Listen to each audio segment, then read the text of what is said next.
Здравствуйте, дорогие зрители и слушатели. В эфире вновь Арча Медиа и я, Гульнас Чолдыбаева. И по традиции мы выносим на обсуждение самые злободневные и актуальные темы дня. Сегодня с нашим гостем, журналистом-расследователем и основателем канала Темиров Лайв с Булотом Темировым мы поговорим на тему Автандил Джурабеков в СИЗО. Кто же следующий? Булот, здравствуйте, добро пожаловать в эфир. Спасибо, что уделили нам время. Здравствуйте, вам спасибо. Вот 7 декабря столичной милицией был задержан активист Автандил Джурабеков, который выступал против изменения флага. Свердловским районным судом он заключен под стражу на 2 месяца. По версии следствия он призывал к активному неподчинению законным требованиям представителей власти и к массовым беспорядкам. Но всю информацию Автандил Джурабеков размещал на своей странице. Есть ли там призывы к массовым беспорядкам? И насколько обоснованы эти обвинения, которые предъявляют ему? Но это абсолютный бред, который... И всем понятно, что его вызывали на допрос по его публикации о митинге 9 декабря. И всем после этого его вызывали в ГКМБ, до этого его вызывали в РОВД Октябрьское, а после этого вот такое задержание, обыски и обвинение его в организации массовых беспорядков. Конечно, бред, никаких массовых беспорядков 9 декабря не произошло. Это был такой обычный мирный митинг, то же самое он провел, пытался провести автопробег в Бишкеке, там тоже все было мирно, никакой речи об организации массовых беспорядков нету. И вся эта ситуация, все эти дела на Автандила Джурабекова, это, конечно, бред, полный абсурд. Я могу объяснить это лишь тем, что Министерство внутренних дел пытается выслужиться перед своими хозяевами, как они говорят там в министерстве, набрать очки, да, для того, чтобы получить очередную звездочку генеральскую или стать еще выше там, непонятно, да. Вот дома у активиста был проведен обыск и изъята техника. Давайте сейчас посмотрим видео, которое распространила пресс-служба ГУВД, а потом продолжим обсуждение. Иш-чараларынын жыйынтыгында алынган техникалык каражаттар бул 4 уюлдук телефон, Sony үлгүсүндөгү 1 фотоаппарат, 16 Lenovo, Dell жана башка үлгүсүндөгү ноутбуктар, 15 MacBook үлгүсүндөгү ноутбуктар, 3 флеш-карта, 1 Apple үлгүсүндөгү моноблок, 13 адаптер, 3 планшет, сырткы маалыматтарды сактоо дисктер, жалпысынан шектүү таандык болгон техникалык каражаттардын орточо баасы 3 миллион сомдон ашык сумманы түздү. Ыкчам маалыматка ылайык шектүү ажы көптөгөн техникалык каражаттарды Темиров Лайв жана башка чет өлкөдөн каржыланган блогерлер менен биргеликте колдонуп, коомдун оюн терс жака бурмалоо жана республикадагы кырдаалды туруксуздаштыруу максатында уюштурган. Жогоруда айтылган фактылар боюнча тергөө кызматы тарабынан Кыргыз Республикасынын кылмыш жаза кодексинин 278 беренесинин 3-бөлүгү массалык башаламандыктар, бийлик өкүлдөрүнүн мыйзамдуу талаптарына жигердүү баш ийбөөгө жана массалык башаламандыктарга чакырыктар, ошого тете жарандарга зомбулук көрсөтүүгө чакырыктарга ылайык кылмыш иши козголуп, тергөө ыкчам иш-чаралары жүргүзүлүп жатат жана кошумча аныкталган ыкчам маалыматтар укуктук баа берүү үчүн толук кандуу текшерилүүдө.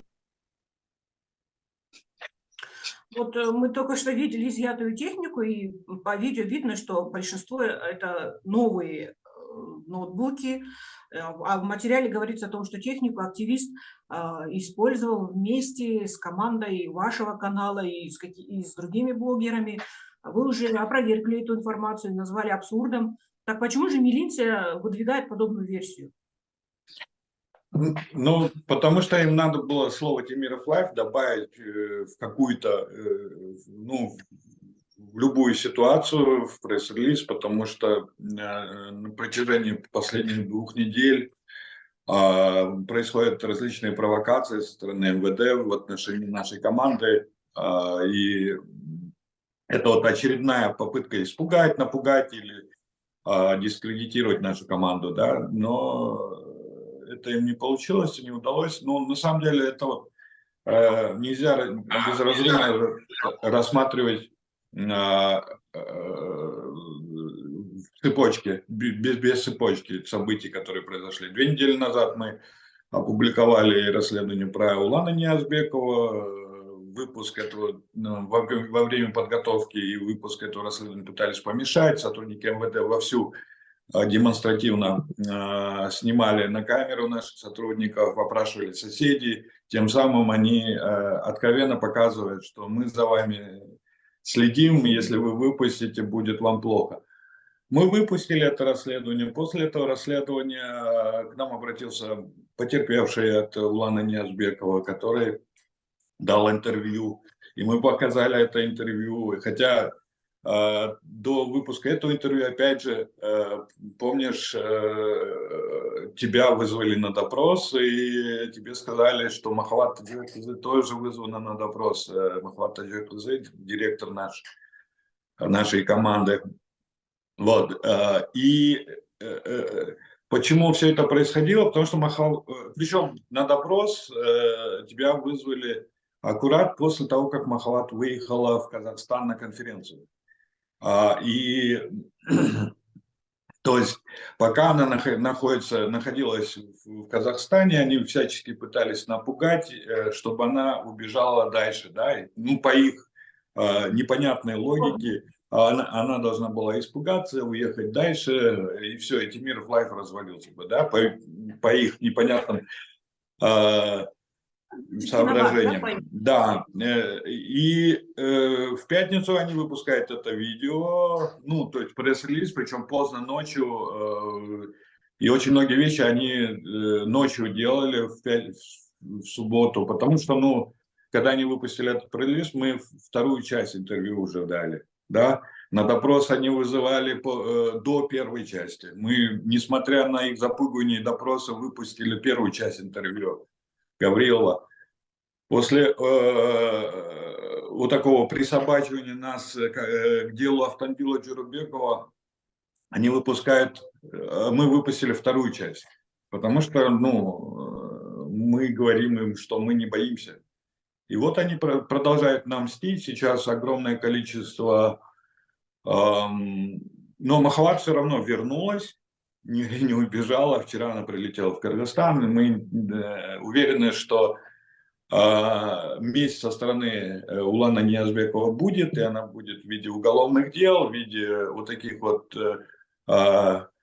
видосиков, да, с именем Темиров Лайф, да, уже блогер один там вовсю очерняет Темиров Лайф, вот, куча видео, и новые видео, и старые видео, которые были смонтированы еще тогда, когда были аресты против нас. Сейчас появляются даже в группах, которые администрируются правительством Кыргызской республики, появляются очерняющие видео с телефонными прослушками наших разговоров, с прослушкой нашего офиса и так далее, и так далее. Все то, что было там опубликовано еще тогда, да. И все это и все это происходит вот на фоне выпуска расследования про Улана Ниязбекова. Вот ты упомянул насчет допроса Махаббат, да, вот 7 декабря на допрос вот была вызвана операционный менеджер проекта Файтайт Десей Темиров Лайф Махаббат Таджбеккызы, твоя супруга, и я.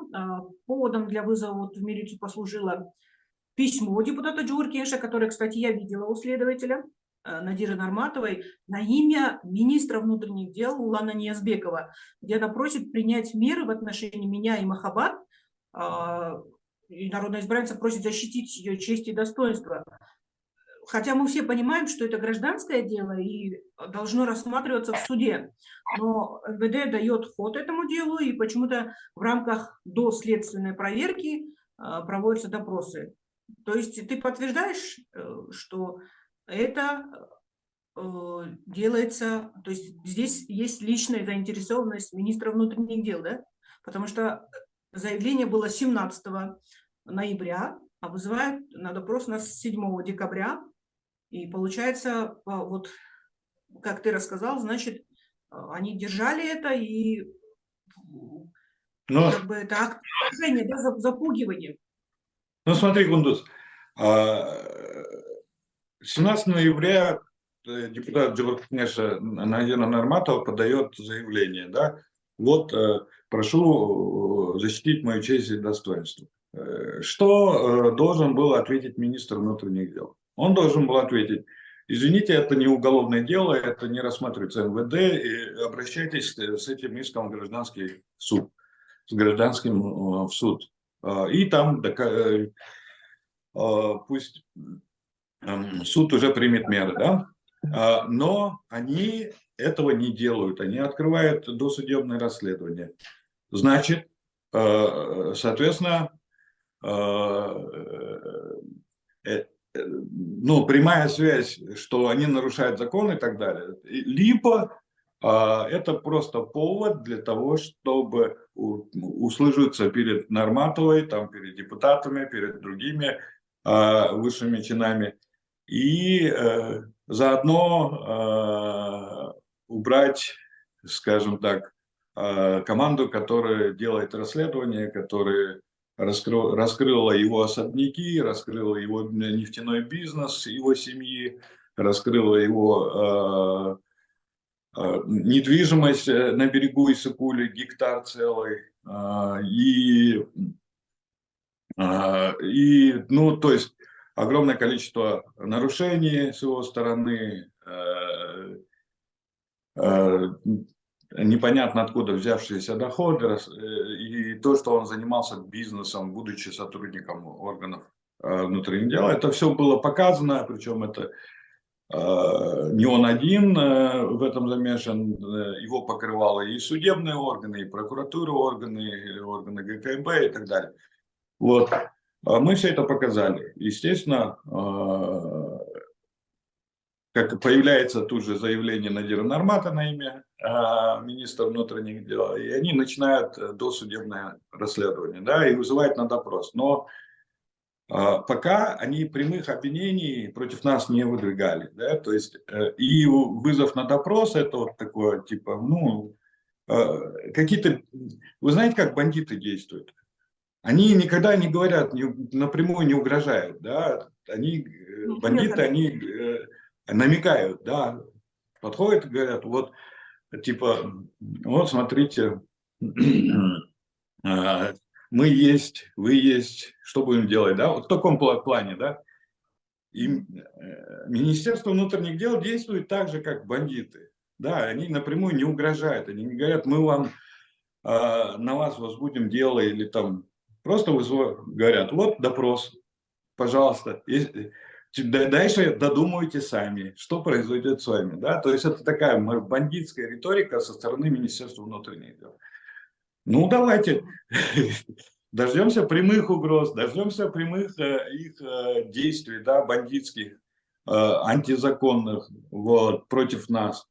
Мы готовы к этому, мы будем это все освещать и показывать, и раскрывать сущность вот этого методики расправы над неугодными Министерством внутренних дел. Тем более ты уже проходил это в январе 2022 году, и в своем заявлении вот озвучил весьма интересную версию, об этом ты говорил еще в январе 2022. Давай сейчас посмотрим это видео, напомню просто зрителям и слушателям, а затем я задам вопрос. Түздөн-түз байланыштырам, бирок эки версия бар. Биринчи, Камчалык Ташиевди мындай подставили. Себеби бул абдан, как сказать, орусча айткандай глупо. Расследование чыккандан кийин сразу эле. Экинчиден, бул ГКМБ иш ачкан жок, МВД ачып атат. Ошондуктан экинчи версия бул Камчалык Ташиев өзү дагы билген эмес бул жөнүндө. Вот, Болот, можешь пояснить подробнее, в связи с чем ты пришел к подобному выводу? Но изначально было непонятно, почему так происходит. То есть люди, которые за нами следили, которые там шантажировали нашу сотрудницу, там еще прослушивали нас, телефонные разговоры, прослушивали офис, как мы выяснили, потом они фейковые аккаунты сливали это все в сеть. Они знали прекрасно, что когда выйдет материал про Камчевека Ташиева. То есть они могли арест произвести намного ранее. То есть до выхода материала про бизнес Камчевека Ташиева. Но они это дождались, пока выйдет это расследование, и спустя 2 дня появляется заявление на меня и на Болото Назарова по типа, как это называется, соблазнение к употреблению наркотиков, или как, там другая, по-моему, вот, и проводятся обыски, подкидываются наркотики, мы все это доказали, что все дело было сфальсифицированное, ну и вообще мы выявили связь, вот в субботу, в пятницу вечером, в субботу вечером, ночью, ночами подавались жалобы на наши материалы, видео, и их удаляли из соцсетей, но часть удалось сохранить, можете посмотреть на наших YouTube-каналах, в частности, интервью Гаврилова, там по большей части это документы, все документально подтверждено. И он это показывает, рассказывает, и там многие пазлы после этого сходятся, да, что есть некая группировка, которая занимается, которым, во-первых, Темиров Лайф не выгоден, не угоден, во-вторых, Ташиев. И мы начали составлять хронологии, и мы поняли, что все эти преследования Темиров Лайф начались с моего разговора с одним из журналистов, который предлагал денежное вознаграждение за то, что мы не публикуем про Бакиева, про Максима Бакиева никаких материалов. Да, и после этого со стороны Министерства внутренних дел и некоторых отделов ГКМБ началось преследование, да. В частности, многие в моем деле, некоторые документы подписаны 5-м управлением службы ГКМБ по городу Бишкек. Потом мы выясняем, что ГКМБ по городу Бишкек возглавляет Салмарбек Джумабеков. Вайта Укульбала Раима Матраимова,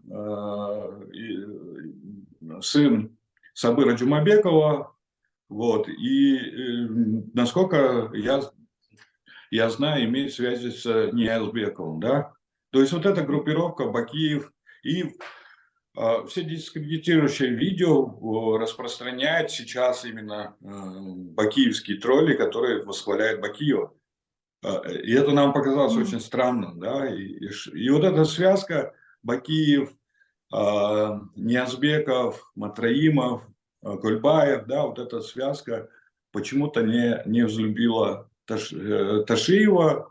И вот это вот прошлогодние январские события с арестами, это, ну, для нас, мы еще тогда понимали, что это какая-то подстава именно Ташиева, да, вот, им самое главное, надо было показать, во-первых, что Бакиев не причастен, что Матраимов, чтобы мы не делали расследование дальше.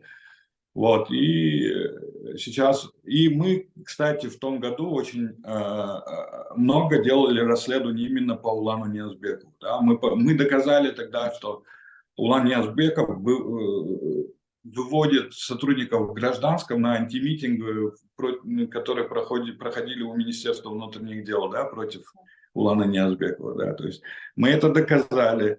С их стороны начались провокации. Вот. И спустя там полгода-год это нас уже арестовывают, подбрасывают наркотики, в этом участвует СБНОН, ГУВД города Бишкек, спецназ и 5-й отдел 5-й отдел города Бишкек ГКМБ. Да. Да? Вот, поэтому для нас пазл уже сложился, а на тот момент, когда я давал интервью, были подозрения и рассматривалась как одна из гипотез. То есть первая гипотеза, что это Ташиев, вторая, что его подставляют, была у нас. И когда у нас появились документы, и вот это вот мы когда засняли у офиса, с кем разговаривает человек, который руководил этой операцией по подкидыванию наркотиков, мы расшифровали, было Батыр с 5-й службы ФНБ, ну, ГКМБ. И мы уже начали склоняться ко второй версии, что это Ташиев, но вот это вот то, что все нити ведут не к самому главному управлению ГКМБ, а к городскому ГКМБ. И даже после решения суда о депортации меня везли, как они сказали, в контору вначале. Меня везли в контору, но по маршруту их передвижения я понял, что не в центральный офис ГКМБ. Они везли на Киевскую Советскую, это вот как раз городское управление ГКМБ. И когда они не обнаружили, они, кстати, незаконно обыскали меня и не обнаружили у меня телефона сотового, созвонились, переписались и развернулись, не доехав до Бишкекского управления, поехали в аэропорт. Вот, ну то есть все пазлы сходятся на том, что Ниязбеков вовсю, используя свой опыт слежки, там, прослушек и всяких грязных других дел, подставляет Ташиева на тот момент. И сегодня тоже, возможно, нынешние дела против нас были бы организованы так же, как подстава под Ташиева, да? Но я не знаю. Но так как мы об этом уже заявляем, то, скорее всего, они сейчас пересматривают свою тактику, методику, если у них ума хватит, то будут, то это, ну, я не знаю, что будет происходить, но мы увидим все прекрасно, да, то есть... В центральном аппарате сам председатель ГКМБ Камчыбек Ташиев догадывается об этом, то есть о том, что вот, да, Министерство внутренних дел работает как бы против... Я думаю, что он догадывается, потому что когда мы заявили о второй версии тогда, и когда ну, мы начали доказывать своими расследованиями, что нас подставили, да, и вот в этом году, во-первых, ГКМБ поймала, ну, оперативников СБНО ГУВД города Бишкек, да, провели операцию, правда, насколько я понял, не тех, которые к нам заходили, может быть и тех, но я не стал выяснять. Вот, был уволен вот как раз руководитель операции, который подкидывал нам наркотики, по подкидыванию, Тухтогулов Мухтар, да, начальник СБН ГУВД города, был уволен начальник ГУВД города Бишкек Новайбаев, да. То есть происходили события, которые именно со стороны ГКМБ, они... Обнадеживающие, что... Да, обнадеживают, что они борются с этой системой подстав ГКМБ, в МВД. Вот, насколько я знаю, Батыр с 5-й службы ГКМБ тоже был уволен или что-то в этом роде произошло, по моим сведениям. Вот, то есть, хотя это неправильно, да, Ташиев тоже, я бы сказал, вот это вот использование служебного положения ради мести тех, которые его подставляли, это тоже, я считаю, неправильным, да, но эти события происходили вот в последние месяцы. полгода, там год. Вот последние месяцы как раз вот Ташиев заявляет о беспощадной борьбе с УПГ, там, с мафией, да, Кульбаева, Матраимова в госструктурах. И по сообщению ГКНБ разоблачены более 200 сотрудников, то есть госслужащих, имеющих связь именно с Кульбаевым и с Матраимовым. В МВД выявлены 26 сотрудников, 14 из них уволены. И одного отстранения достаточно или они должны понести наказание? То есть они же не просто были связаны, значит, они какие-то схемы проворачивали, значит, незаконные дела проворачивали. Должно же было произойти расследование, и потом, может быть, наказание последовать должно. Они просто отстранены от должности. То есть это... Ну да, во-первых, они должны понести ответственность.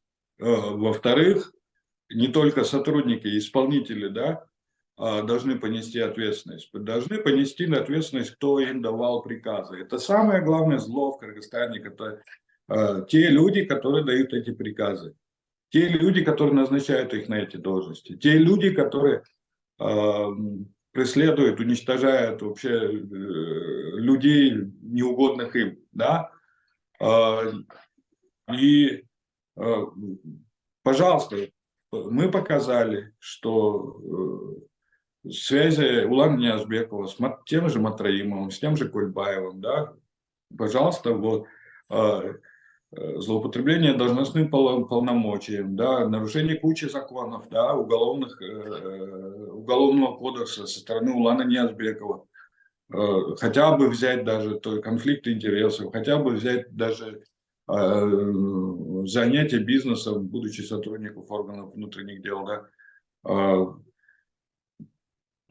по сроку давности, как выясняется, закрыто дело по фальшивому военному билету, по которому он поступил в органы внутренних дел. Да, то есть куча всего. Пожалуйста, вот, разбирайтесь. Но я не знаю, Ташиев такой же, как сказать, меркантильный человек, который думает только о себе. Если ему это выгодно, он это сделает. Если ему это не выгодно, он это не будет делать. Ну, то есть, может, он может говорить о том, что Ниязбеков под защитой? Нет, это говорит о том, хватит ли у него мужества, будет ли он действовать по закону, либо он пойдет договариваться с ним, да. Либо они между собой договорятся по-дружески, и, как вы сказали, уволят или же оставят его на посту. Да? То есть вот это вот увольнение без привлечения к ответственности, это говорит о том, что с ними договариваются. Да? Это несправедливо, это так не должно быть. А тогда зачем нам законы? Давайте запишем один закон, где так и пропишем. В Кыргызской республике законом будет являться договоренность с Адыром Джапаровым и Камчебеком Ташиевым. Все. Так и пропишем. Одной статьей будет, все законы в одну статью можно уложить тогда. Как решит Садыр Джапаров, как решит Камчебек Ташиев, так и будет. Вот. А зачем тогда нам законы? А зачем мы все это придумали? Зачем 5 миллионов, 7 миллионов мы, граждане Кыргызстана, зачем мы вообще живем? Если не по закону. Да. Ты заявил о том, что за членами вашей команды ведется слежка. И вот, по твоему мнению, это вот сотрудники органов внутренних дел, получается, УВД, и какую цель они преследуют? То есть вопрос, кто следующий открыт. То есть они готовят сейчас уголовные дела на членов вашей команды? Да, абсолютно верно. То есть это будет.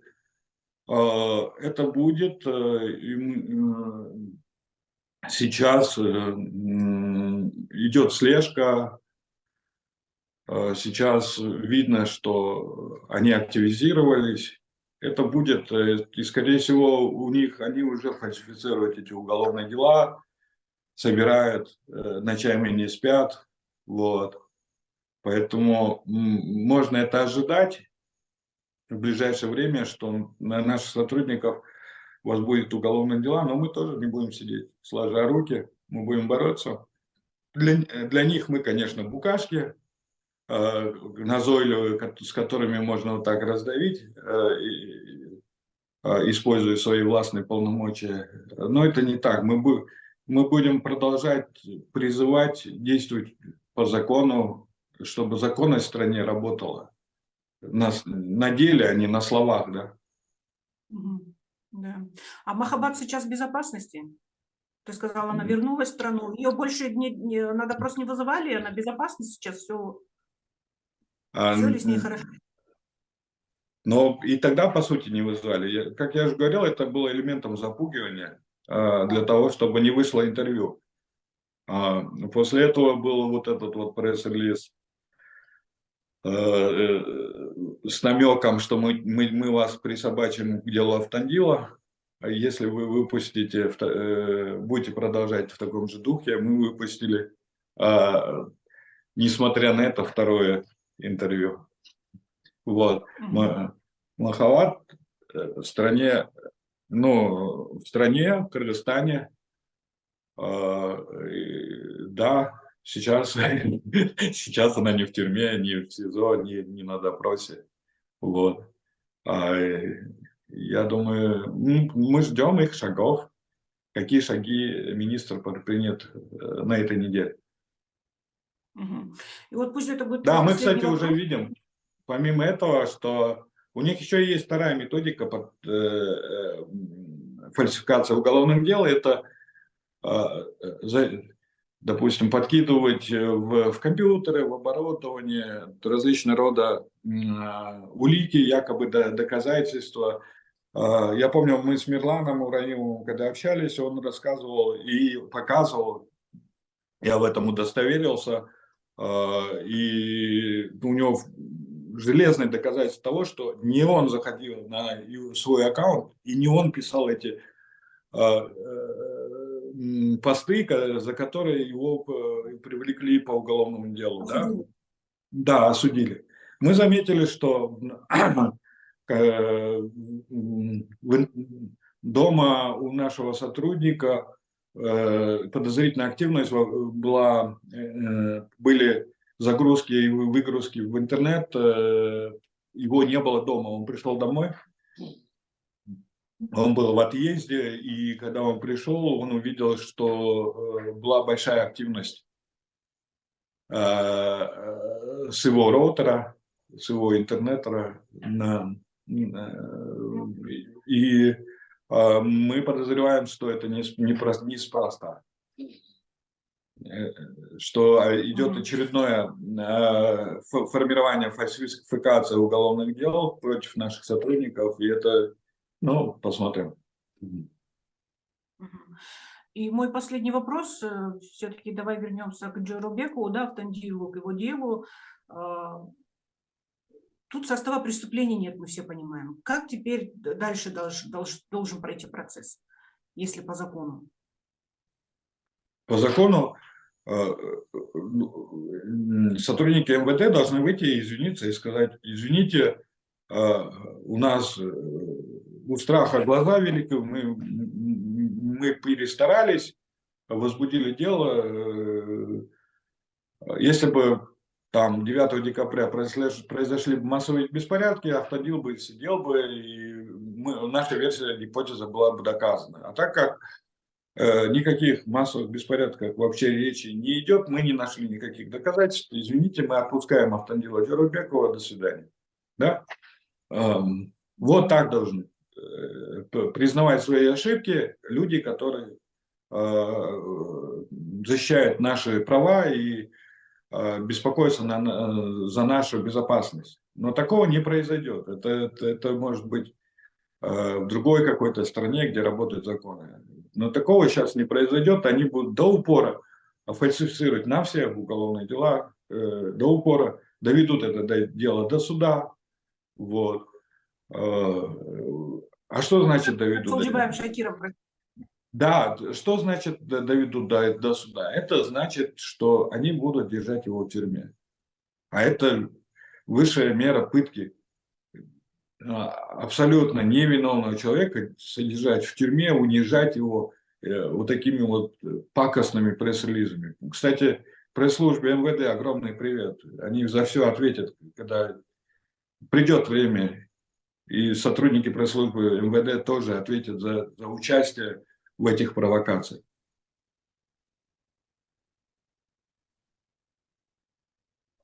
Да. Болот, спасибо большое. Наше время подходит к концу. Зрителям и слушателям напомним о том, что мы сегодня с журналистом-расследователем, основателем канала Темиров Лайф Болотом Темировым поговорили на тему Автандил Джурабеков в СИЗО, тоже следующий. Болот, успехов вам, ждем новых расследований, чтобы не было уголовных преследований, чтобы у нас пресса независимая могла свободно освещать все злободневные темы. Да? Зрителям и слушателям напомню о том, что Арча-Медиа будет выходить в эфир с актуальными темами. Болот, спасибо. До свидания. До свидания. Новых встреч. До новых встреч.